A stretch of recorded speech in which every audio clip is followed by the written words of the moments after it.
ስለ ታኅሳስ 12 የፊታችን እሁድ ማለት ነው ሌላ አዲስ ነገር ተሰምቷል።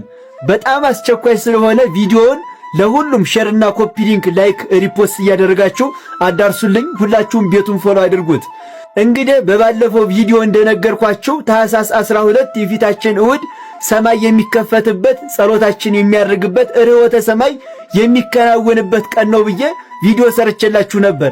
አሁን ደግሞ ዶክተር ሮዳስ ታደሰ ደግሞ የፊታችን እሁድ ታኅሳስ 12 የዓመቱ አጭር ቀን ነው እያሉን ነው። ስማቸው ታኅሳስ 12 የዓመቱ አጭር ቀን ይገርም ማለት ነው። ታኅሳስ 12 የዓመቱ አጭር ቀን እንደሰማችሁት ነው። እንግዲህ ሰማይ የሚከፈትበት በዚያ ላይ ደግሞ የዓመቱ አጭር ቀን። ይሄ ቀን ምን አይነት የተመረጠ ቀን ቢሆን ነው? በዚህ ቀንማ አብዝተን መጸለይና ጸበል ተጠምቀን መፈወስ አለብን።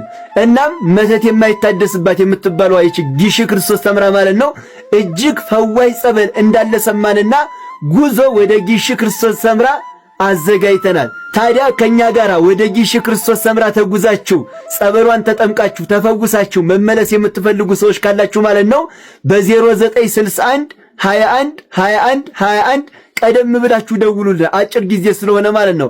እንደው መሽቷል ማታ ነው እንደው ምናምን ብላችሁ እንዳትሳቀቁ ዝም ብላችሁ ደውሉ።